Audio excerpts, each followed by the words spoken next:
সুপ্রিয় দর্শক, আসসালামু আলাইকুম। আপনাদের সবাইকে স্বাগত জানাচ্ছি এখনকার আলোচনা। আপনাদের সঙ্গে আছি আমি সিরাজুল ইসলাম। দর্শক, খুবই বড় খবর আছে। ডোনাল্ড ট্রাম্প ঘোষণা করেছেন হরমুজ প্রণালী থেকে তিনি অবরোধ তুলে দিয়েছেন এবং তিনি একই সাথে বলেছেন এই খবরে চীন ব্যাপক খুশি হবেন এবং চীনের প্রেসিডেন্ট শি জিনপিং ডোনাল্ড ট্রাম্পকে পেলে তার সাথে বড় রকমের কোলাকুলি করবেন।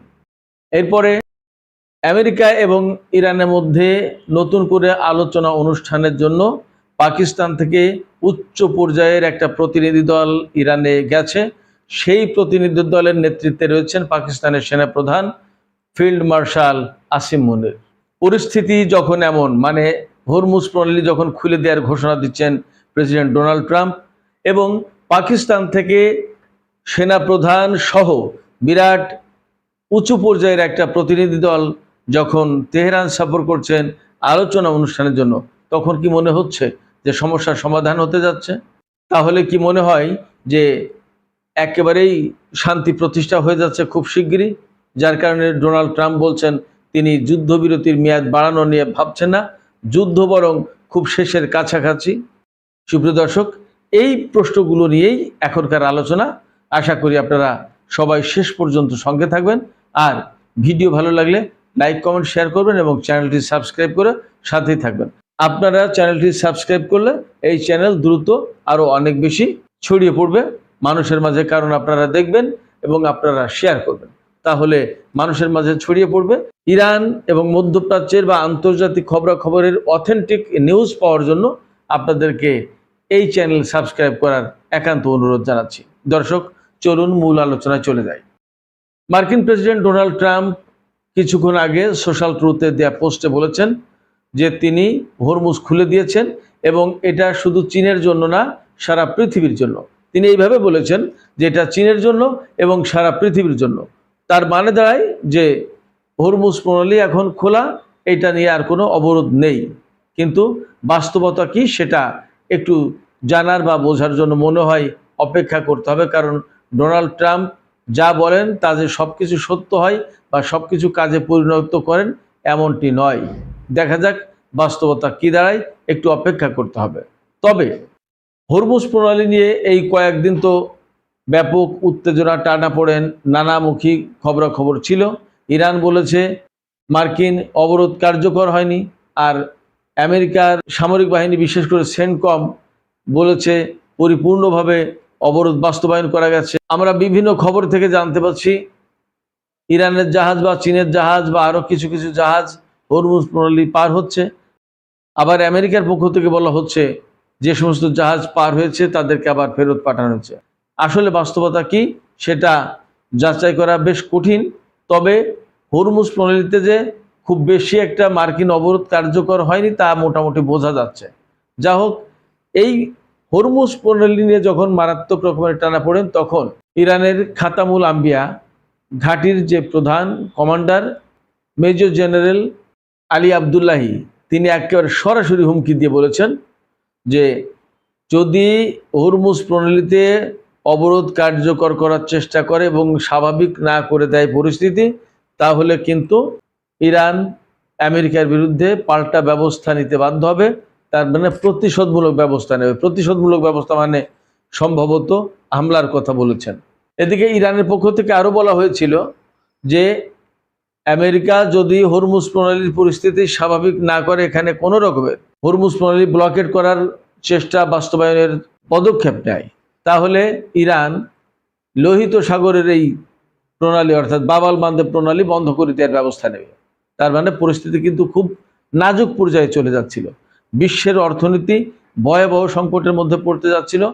আইএমএফের প্রধান ক্রিস্টালিনা জর্জিভা তিনি কিন্তু হুঁশিয়ারি উচ্চারণ করে বলেছেন তেলের বাজার যদি স্বাভাবিক না হয়, এইভাবে ঊর্ধ্বমুখী থাকে, তাহলে কিন্তু বিশ্ব অর্থনীতি কঠিন পরিস্থিতির মুখে পড়বে এবং মুদ্রাস্ফীতি ও পণ্য মূল্য ব্যাপকভাবে বেড়ে যাবে। এই পরিস্থিতিতে চীনের পক্ষ থেকেও চাপ ছিল, রাশিয়ার পক্ষ থেকেও চাপ ছিল।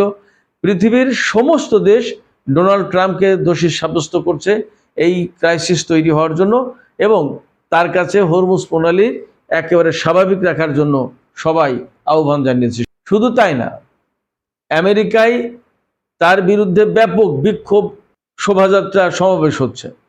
মার্কিন রাজনীতিবিদরা, কংগ্রেসম্যান, সিনেটররা তারা বিভিন্ন রকমের পদক্ষেপ নিচ্ছে এবং একটা বড় পদক্ষেপ আছে এই মুহূর্তে, ইসরায়েলের কাছে যাতে এই আমেরিকা বোমা এবং বুলডোজার বিক্রি না করে সেই জন্য বার্নি স্যান্ডার্স একটা প্রস্তাব তুলেছেন এবং সেই প্রস্তাবের পক্ষে ভোট দেওয়ার জন্য অনেক সদস্য জড়ো হচ্ছেন। তার ভিতরে ডেমোক্র্যাট দলের সিনেটর পিটার ওয়েলস তিনি যোগ দিচ্ছেন। সেক্ষেত্রে ডোনাল্ড ট্রাম্প প্রকৃতপক্ষে ব্যাপক চাপের মুখে আছে। এই অবস্থায় ডোনাল্ড ট্রাম্প কি বলছেন তার টুকরো টুকরো খবর যদি আমি আপনাদেরকে জানাই তাহলে বুঝতে পারবেন যে ডোনাল্ড ট্রাম্প আসলে কোন পর্যায়ে। ডোনাল্ড ট্রাম্পের হরমুজ প্রণালী খুলে দেওয়া সম্পর্কে আল জাজিরা যে শিরোনাম করেছে, ডোনাল্ড ট্রাম্পের সোশ্যাল ট্রুথে যে পোস্ট দিয়েছেন সেই পোস্টের বরাত দিয়ে আল জাজিরা বলেছে হরমুজ খুলে দেওয়ার ঘোষণা দিলেন মার্কিন প্রেসিডেন্ট ডোনাল্ড ট্রাম্প। ব্লুমবার্গ পত্রিকার বরাত দিয়ে পাকিস্তানের ডন পত্রিকা খবর দিয়েছে যে যুদ্ধবিরতি 2 সপ্তাহের জন্য বাড়তে পারে। এই বিষয়টা মোটামুটি ইরানের পক্ষ থেকে চিন্তাভাবনা করা হচ্ছে, কারণ দুই পক্ষের মধ্যে আলাপ আলোচনার একটা পরিবেশ তৈরি করার জন্য এই যুদ্ধবিরতির মেয়াদ বাড়ানো দরকার। যুদ্ধবিরতির মেয়াদ শেষ হবে কিন্তু 21 এপ্রিল। তবে ডোনাল্ড ট্রাম্প বলছেন 2 দিনের মধ্যে আলোচনা শুরু হতে পারে এবং আমরা পাকিস্তানে যাবার ব্যাপারে আগের চেয়ে অনেক বেশি আগ্রহী। তিনি এও বলেছেন যে আমরা আসলে যুদ্ধবিরতির মেয়াদ বাড়ানোর বিষয়টা ভাবছি না, যুদ্ধ শেষ হওয়ার খুব কাছাকাছি এবং আমরা আশা করছি ভালো একটা চুক্তি হবে। Donald Trump New York Post পত্রিকাকে বলেছেন আগামী 2 দিনের মধ্যে কিছু একটা ঘটবে এবং সেটি হবে পাকিস্তানে। তিনি ওই পত্রিকাকে বলেছেন, পত্রিকার সাংবাদিকদের বলেছেন যে আপনারা সেখানে থাকতে পারেন। তারপরে আবার তিনি বলছেন আমি আপনাদেরকে সেখানে থাকতে বলছি কেন জানেন? সেখানে কিছু একটা ঘটবে। যদি কিছু না ঘটে তাহলে কেন আমরা একটা দেশে যাব? ডোনাল্ড ট্রাম্প ফক্স নিউজকে আবার বলেছেন যুদ্ধ শেষ হওয়ার খুব কাছাকাছি অবস্থায় রয়েছে। তো এরই মধ্যে যুদ্ধবিরতি বা যুদ্ধের অবসান অথবা আমেরিকা ও ইরানের মধ্যে সম্ভাব্য চুক্তির ব্যাপারে পাকিস্তানের পক্ষ থেকে ব্যাপক তোড়জোড় চলছে এবং এর অংশ হিসেবে পাকিস্তানের সেনাপ্রধান ফিল্ড মার্শাল আসিম মুনির ইরান সফরে গেছেন। তার সাথে রয়েছে উচ্চ পর্যায়ের একটা প্রতিনিধি দল। এই প্রতিনিধি দলে সদস্য হিসেবে রয়েছেন পাকিস্তানের পররাষ্ট্র মন্ত্রণালয়ের প্রতিনিধিরা, তারপরে নিরাপত্তা সংস্থার লোকজন, এরপরে টেকনিক্যাল এক্সপার্ট। তার মানে হচ্ছে যেহেতু পরমাণু ব্যাপারে একটা আলোচনার কথা রয়েছে সেক্ষেত্রে সম্ভবত এই সমস্ত ব্যাপারে এক্সপার্ট এই টিমে রয়েছেন। আমেরিকার পক্ষ থেকে কিছু প্রস্তাব তো দেওয়া হয়েছে, সেই প্রস্তাব নিয়েই মূলত পাকিস্তানের এই প্রতিনিধি দল ইরানে গেছে এবং ইরানের পক্ষ থেকে আগেই বলা হয়েছে, ইরানের পররাষ্ট্র মন্ত্রণালয়ের মুখপাত্র ইসমাইল বাকাই তিনি বলেছেন যে আমরা জানি যে পাকিস্তানের একটা প্রতিনিধি দল আজকে আসবে ইরানে এবং তারা মূলত আমেরিকার কিছু বার্তা পৌঁছে দেওয়ার জন্য আসবে এবং সেগুলো নিয়ে ইরানি কর্মকর্তাদের সাথে পাকিস্তানি প্রতিনিধি দলের আলোচনা হবে। তার মানে দাঁড়াচ্ছে আমেরিকার পক্ষ থেকে যে মেসেজগুলো দেওয়া হচ্ছে সেই মেসেজগুলো নিয়ে পাকিস্তানি প্রতিনিধি দল ইরানি কর্মকর্তাদের সাথে আলোচনা করবেন। সেখানে টেকনিক্যাল কোনো ব্যাপার স্যাপার থাকতে পারে, এই জন্যই টেকনিক্যাল এক্সপার্টদেরকে পাকিস্তানি প্রতিনিধি দলে রাখা হয়েছে। পাকিস্তানি প্রতিনিধি দলের সাথে আলোচনা যেটা করবে ইরান, তার নেতৃত্ব দেবেন পররাষ্ট্রমন্ত্রী আব্বাস আরাকচি। পাকিস্তানি প্রতিনিধি দলকে ইরানে স্বাগত জানান আব্বাস আরাকচি।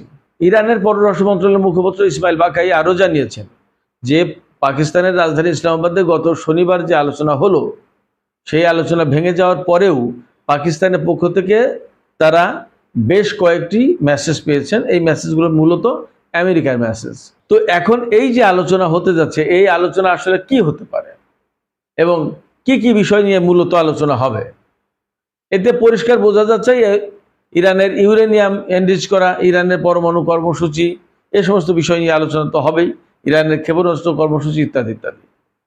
তারপরে হরমুজ প্রণালীর ভাগ্য কিভাবে থাকবে, ইরানের উপর থেকে নিষেধাজ্ঞা প্রত্যাহার, ইরানের সম্পদ জব্দ করা রয়েছে এই পর্যন্ত, আমেরিকা যত সম্পদ জব্দ করেছে সেগুলো ফেরত পাওয়া, তারপরে ক্ষতিপূরণ, অনেক রকমের ব্যাপার আছে। এই সমস্ত বিষয় নিয়ে আলোচনা হবে। তো সেখানে সবচেয়ে বড় যে প্রসঙ্গটা সেটা হচ্ছে পরমাণু কর্মসূচি। সেই ব্যাপারে ইসমাইল বাকাই বা ইরানের পক্ষ থেকে যে বক্তব্য দেওয়া হয়েছে সেটা হচ্ছে এই যে ইরানের পরমাণু কর্মসূচি এবং ইউরেনিয়াম এনরিচ করা এটা একদম প্রশ্নাতীত ব্যাপার, এটা নিয়ে কোনো আলোচনা হবে না।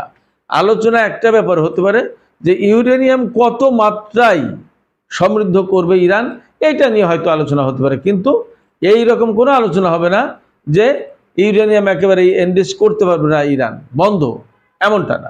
মজার ব্যাপার হচ্ছে রাশিয়ার পররাষ্ট্রমন্ত্রী সের্গেই ল্যাভরভ তিনি কিন্তু সুস্পষ্ট করে বলেছেন ইরানের ইউরেনিয়াম এনরিচ করার অধিকার একেবারে মৌলিক অধিকার, এটা অবভিয়াস, এটা কোনোভাবেই বাদ দেওয়ার কোনো সুযোগ নেই, এটা তাদের অধিকার। এই অধিকারের প্রতি রাশিয়ার সমর্থন আছে। তার মানে আলোচনা যাই হোক না কেন, আমেরিকা যাই বলুক, রাশিয়া কিন্তু ইরানকে সাপোর্ট দিয়েছে এবং ইরান তো আগে শক্ত একটা অবস্থানে আছেই। ফলে আমেরিকা যদি আলোচনা করতে আসে, শান্তি আলোচনা বা যুদ্ধবিরতির আলোচনা বা যুদ্ধ অবসানের আলোচনা, তাহলে ইরানের পরমাণু কর্মসূচি এবং ইরানের ইউরেনিয়াম সমৃদ্ধকরণের অধিকার মেনে নিয়ে আলোচনা করতে হবে। এবং আমরা সবাই বুঝি যে ইরান এই অবস্থানে থাকবে, যার কারণে আগের আলোচনা ভেঙে গেছে। সেই জায়গা থেকে ডোনাল্ড ট্রাম্প যখন বারবার বলছেন যে আমি হরমুজ খুলে দিলাম এবং 2 দিনের ভিতরে একটা আলোচনা হতে যাচ্ছে এবং বড় একটা ডিল হতে যাচ্ছে, বিরাট একটা ভালো কাজ করছে আসিম মুনির, তিনি ইরান গেছেন আসিম মুনির এবং তিনি বড় কাজ করছেন, এইরকম যখন কথা বলছেন তখন বোঝা যাচ্ছে হয়তো আমেরিকা ইরানের এই অধিকারগুলো মেনে নেওয়ার প্রশ্নে মত দিতে পারেন। দেখা যাক পরিস্থিতি কি দাঁড়ায়। তবে ইসরায়েলের প্রধানমন্ত্রী বেনিয়ামিন নেতানিয়াহু কি বলেন সেটা একটা ব্যাপার। এর আগের দিন যে আলোচনা হয়েছে পাকিস্তানে, সেই আলোচনায় ইরানের পক্ষ থেকে এরকম বলা হয়েছে যে সেই আলোচনা প্রায় চুক্তির কাছাকাছি পৌঁছেছিল, কিন্তু নেতানিয়াহুর এক ফোন কলে সবকিছু শেষ হয়ে গেছে। এই প্রসঙ্গে নেতানিয়াহু এবার কি করেন সেটা একটা দেখার ব্যাপার। তবে এ ব্যাপারে তুরস্কের প্রেসিডেন্ট রজব তাইয়িপ এরদোগান তিনি কিন্তু একটা কথা বলেছেন। তিনি বলেছেন ইরান এবং আমেরিকার মধ্যে সম্ভাব্য যে যুদ্ধবিরতির আলোচনা বা যা হতে যাচ্ছে তা যেন কোনোভাবেই ভেঙে না দিতে পারে, নস্যাৎ না করতে পারে, তা নিয়ে যেন কোনো নাশকতামূলক তৎপরতা চালাতে না পারে ইসরায়েলের প্রধানমন্ত্রী বেনিয়ামিন নেতানিয়াহু, সেই ব্যাপারে সবার সজাগ থাকা দরকার। তার মানে নেতানিয়াহুকে নিয়ে সন্দেহ আছে। তবে মনে হচ্ছে আমেরিকা হয়তো ইরানের সাথে কোনো ভালো প্রস্তাব দিতে যাচ্ছে, দেখা যাক। ইরান হয়তো খুব সহজে ছাড়বে না, অনেক কিছুর ব্যাপার স্যাপার রয়েছে। বিশেষ করে ইরানের সর্বোচ্চ নেতা থেকে শুরু করে প্রায় 3-3.5 হাজার লোকজন হত্যা করা হয়েছে, তার ভিতরে 180 জন ইরানের বিভিন্ন বিশ্ববিদ্যালয়ের প্রফেসর এবং স্টুডেন্ট রয়েছে। এছাড়া 750 থেকে 900 প্রায় শিক্ষা প্রতিষ্ঠান ধ্বংস হয়েছে, অনেক ক্ষয়ক্ষতি হয়েছে। এই সমস্ত ক্ষয়ক্ষতির কি পূরণ দেওয়া হবে এবং হরমুজ প্রণালীর ভাগ্য কি হবে, এরকম অনেক ব্যাপার রয়ে গেছে। দেখা যাক আসলে আমেরিকা বা ডোনাল্ড ট্রাম্প কতটুকু ছাড় দিতে চান, কত দূর যেতে পারেন। তবে দেখা যাক এই আলোচনা আসলে কোথায় গিয়ে শেষ হয়। সুপ্রিয় দর্শক, এখনকার আলোচনা শেষ করব। আপনাদের কি মনে হয়, আপনারা কি মনে করছেন বা ভরসা করছেন যে ডোনাল্ড ট্রাম্প যে বক্তব্য দিচ্ছেন সেই বক্তব্য তিনি কার্যকর করে হরমুজ প্রণালী খুলে দিচ্ছেন বা দেবেন বা দিয়েছেন? আবার এমন কি মনে হচ্ছে যে আসলেই পাকিস্তান এমন একটা আলোচনা হতে যাচ্ছে যেখান থেকে 2 পক্ষ যুদ্ধ একেবারে স্থায়ীভাবে অবসানের একটা চুক্তিতে পৌঁছাতে পারবেন? কি মনে হয় আপনাদের মতামত কমেন্টে জানাতে পারেন। আর ভিডিও ভালো লাগলে লাইক, কমেন্ট, শেয়ার করবেন এবং চ্যানেলটি সাবস্ক্রাইব করে সাথেই থাকবেন। আপনাদের সবাইকে অনেক অনেক ধন্যবাদ। আল্লাহ হাফেজ।